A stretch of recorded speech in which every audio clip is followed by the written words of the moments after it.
वक्रतुंड महाकाय सूर्यकोटि समप्रभ निर्विघ्नं कुरु मे देव सर्वकार्येषु सर्वदा। वक्रतुंड महाकाय सूर्यकोटि समप्रभ निर्विघ्नं कुरु मे देव सर्वकार्येषु सर्वदा। राधे राधे, जय श्री कृष्णा। मैं सीमा सिंह आप सभी धर्म प्रेमियों को सादर प्रणाम करती हूँ। आज मैं आपको सोमवती अमावस्या की व्रत कथा सुनाने जा रही हूँ। जब अमावस्या सोमवार के दिन पड़ती है तो उसे सोमवती अमावस्या कहते हैं। इस दिन पीपल के पेड़ की पूजा की जाती है, साथ ही तुलसी जी को भी सींचा जाता है। पीपल के पेड़ को कच्चे दूध और जल से सींचते हैं, रोली का टीका लगाते हैं, मूली और कच्चा सूत के 7 बार पीपल के पेड़ को लपेटते हैं, चावल छोड़ते हैं, सिंदूर, फूल, प्रसाद, दक्षिणा के रुपए और मिठाई में गुड़ या पताशे रखते हैं। घी का दीपक जलाते हैं। पीपल के पेड़ की 108 परिक्रमा की जाती है और वहीं पर बैठकर कहानी सुनी जाती है। सोमवती अमावस्या के दिन महिलाएं 13 चीज़ों को कलपती है। ये 13 चीज़ें सुहाग की कोई सी भी हो सकती है, मिठाई भी हो सकती है, जैसे 13 बिंदी, 13 लाख के चूड़े, 13 ब्लाउज के पीस, 13 कंगे, 13 कांच, 13 साड़ी, 13 स्वेटर, शॉल, कुछ भी 13 चीज़ें हो सकती है। मिठाई में भी कुछ भी 13 चीज़ें हो सकती है। फलों में भी 13 चीज़ें ले सकते हैं और फिर ये कलप के ब्राह्मण को या फिर मंदिर में चढ़ा देते हैं। आइए अब हम सोमवती अमावस्या की एक प्राचीन परंतु बिल्कुल सच्ची कहानी सुनेंगे। एक साहूकार के 7 बेटा बहू और एक बेटी थी। साहूकार के घर एक जोगी भिक्षा मांगने आता था।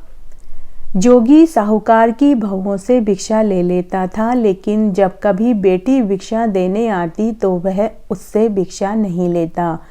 वह उससे कहता, बाई है तो सुहागण, पर बाई के भाग में दुहाग लिखा है। यह बात सुनकर साहूकार की बेटी दिन पर दिन सूखने लगी। एक दिन माँ ने अपनी बेटी से पूछा कि बेटी, मैं तुझे अच्छा खाने को देती हूँ, अच्छा पहनने को देती हूँ, तू दिन पर दिन किस बात से दुखी है और क्यों सूखती जा रही है? तब साहूकारनी की बेटी अपनी माँ से बोली कि माँ, हमारे घर रोज एक जोगी जो भिक्षा लेने आता है, वह मेरे से भिक्षा नहीं लेता, भाभियों से तो भिक्षा ले लेता है। भाभियों को तो अखंड सौभाग्यवती होने का आशीर्वाद देता है, जबकि ना तो मेरे से भिक्षा लेता है और मुझे अच्छा आशीर्वाद भी नहीं देता। वह कहता है, बाई की चूंदड़ी में भग, बाई है तो सुहागण, पर बाई के भाग में दुहाग लिखा है। यह बात सुनकर माँ बोली कि कल मैं उसकी बात को सुनूंगी। दूसरे दिन जोगी जब भिक्षा लेने साहूकार के घर आया तो साहूकारनी दरवाजे के पीछे खड़ी हो गई। जब साहूकारनी की बेटी जोगी को भिक्षा देने के लिए आई तो उस जोगी ने वापस वही बात दोहराई।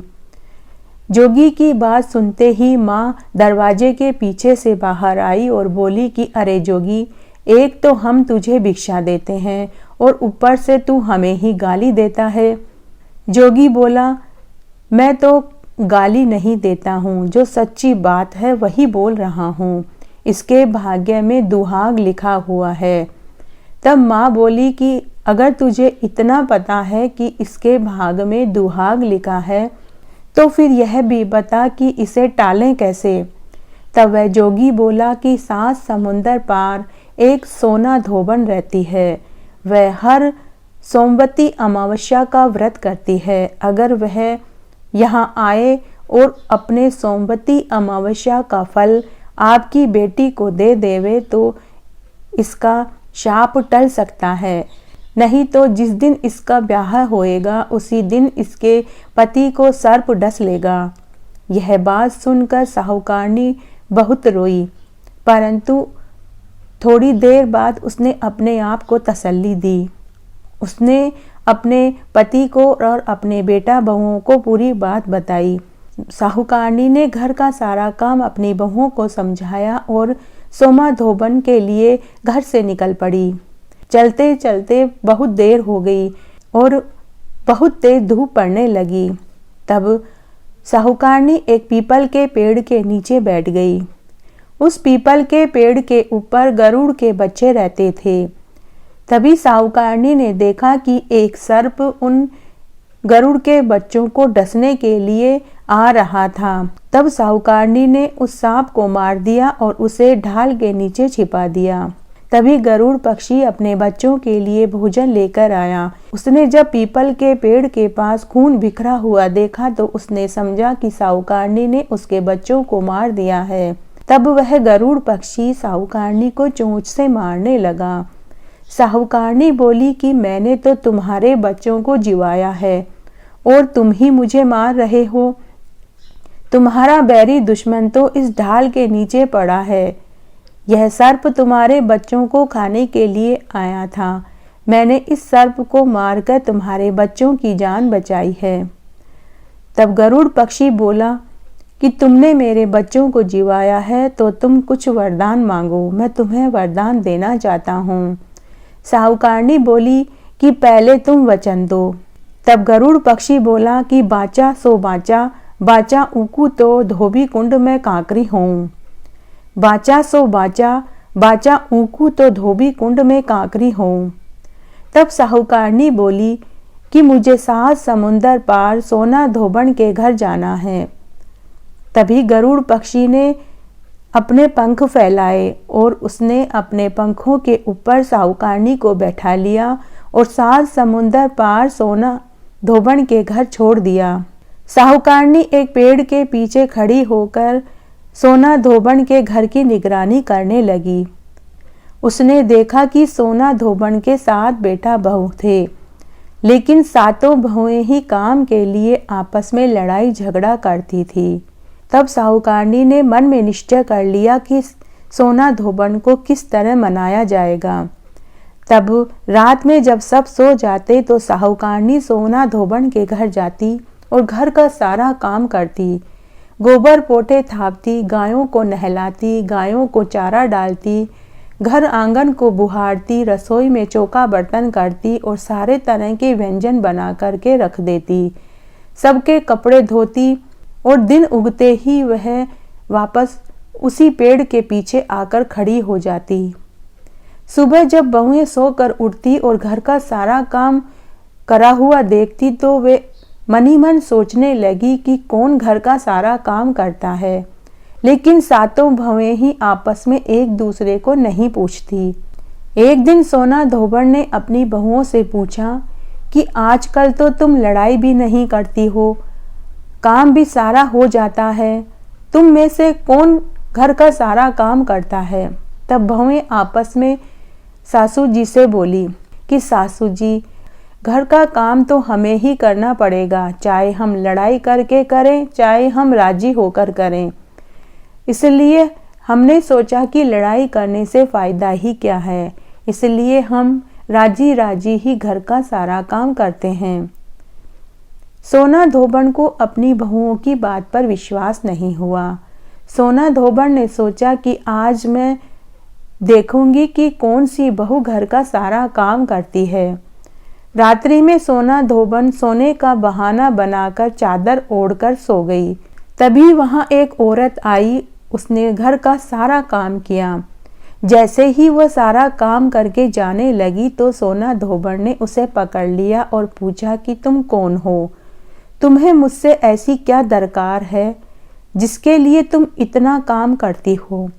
तब साहूकारनी बोली कि मुझे आपसे दरकार है, तभी तो मैं इतना काम कर रही हूँ। सोना धोबन ने उससे पूछा कि पहले बताओ तुम कौन हो, तुम्हें मुझसे क्या चाहिए।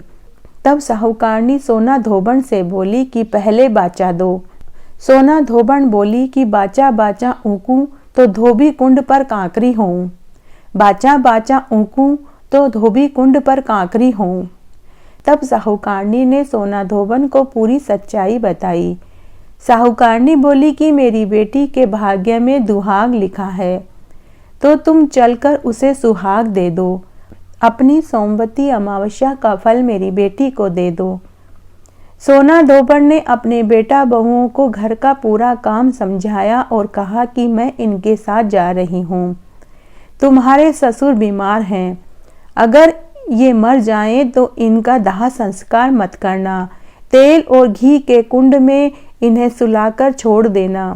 तब सोना धोबन साहूकारनी के साथ उसके घर आ गई। तब साहूकार और साहूकारनी ने एक अच्छा लड़का देखकर अपनी बेटी का ब्याह मांड दिया। बारात आई, बारात की खूब खातिरदारी की गई। जैसे ही फेरे होने लगे तब सोना धोबन ने काचा करवा में दूध और तात का तार लेकर बैठ गई। जैसे ही सांप सोना धोबन के जवाई को डसने के लिए आया तो सोना धोबन ने उसके लिए कच्चा दूध रख दिया। जैसे ही सर्प दूध पीकर चुका तो उसे कांचे करवे में डाल दिया और उसे तांत से बांध दिया। परंतु साहूकारनी का जवाई सर्प को देखते ही बेहोश होकर गिर गया। तब सोना धोबन ने टीकी में से रोली निकाली, मांग में से हिंगलू निकाली, आंखों में से काजल निकाला, नाखूनों में से मेहंदी निकाली और चिट्टी उंगली का छांटा देकर बोली कि आज तक मैंने जितनी भी सोमवती अमावस्या का व्रत किया है उनका फल साहूकार के बेटी के पति को लग जाए, और आज के बाद जो भी मैं सोमवती अमावस्या का व्रत करूं उसका फल मेरे धनी और बेटा को लगे। इतना करते ही साहूकारनी का जवाई उठकर बैठ गया। वहां खड़े सभी लोगों ने सोमवती अमावस्या की जय जयकार लगाई। फेरे अच्छे से निमट गए। फेरे निमटने के बाद सोमा धोबन जब वापस अपने घर जाने लगी तो साहूकारनी बोली कि तूने मेरे जवाई को जीवन दान दिया है, इसलिए जो तेरी इच्छा है वह मांग, मैं सब देने के लिए तैयार हूँ। तब सोना धोबन ने साहूकारनी से कहा कि मुझे कुछ नहीं चाहिए, मुझे एक कूख और सिलाव की हांडी दे दे। सोना धोबन हांडी लेकर अपने घर की ओर चल दी। तब रास्ते में सोमवती अमावस्या आई। तब सोना धोबन ने हांडी के 108 कोर किए और 13 चकपैया करके पीपल के नीचे कहानी कही और 108 पीपल के पेड़ की परिक्रमा देने के बाद 108 कोरों को और 13 चकपैयों को पीपल के नीचे गाड़ दिए और घर आ गई।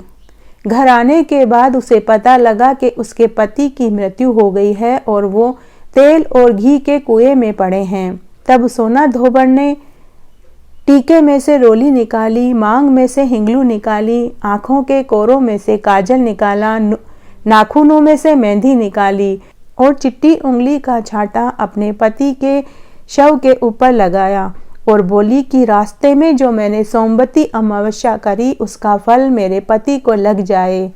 इतना कहते ही उसका पति आंखें मलता हुआ उठकर खड़ा हो गया। थोड़ी देर बाद उनके घर का जोगी आया और बोला कि हे जजमान, सोमवती अमावस्या को जो करा वह दे दो। तब सोना धोबन ने उस जोगी से कहा कि सोमवती अमावस्या मेरे तो रास्ते में आई थी। सोमवती अमावस्या को जो भी किया मैंने वहीं पीपल के पेड़ के नीचे गाड़ दिया।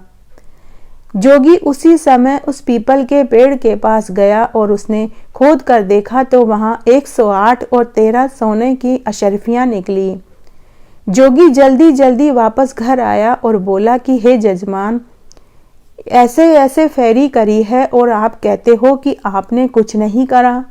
तब सोना धोबन जोगी से बोली कि यह तो आपके भाग्य का है, इसलिए इसे तो आप ही ले जाइए। तब जोगी सोना धोबन से बोला कि मैं तो चौथा हिस्सा ही लूंगा, बाकी का तो आप ही रखो। तब उस जोगी ने पूरी नगरी में ये ढिंडोरा पिटवा दिया कि सभी को सोमवती अमावस्या का व्रत करना चाहिए। हे सोमवती अमावस्या, जैसा साहूकार की बेटी को सुहाग दिया वैसा सबको देना, और जैसे सोना धोबन का घर अन्न धन के भंडार से भर दिया वैसा सबको देना। कहानी कहने वाले को, सुनने वाले को और हुक्कारा भरने वाले को। घटती हो तो पूरी हो, पूरी हो तो परवान चढ़े, भूले बिसरे नाम तेरे भंडार में भरे। इस तरह आज मैंने आपको सोमवती अमावस्या की एक सच्ची पौराणिक कहानी सुनाई। आशा करती हूँ यह आपको जरूर पसंद आएगी। मेरे साथ बने रहने के लिए आपका धन्यवाद। आगे की कथा कहानी के लिए भी आप इसी तरह मेरे साथ बने रहें। धन्यवाद।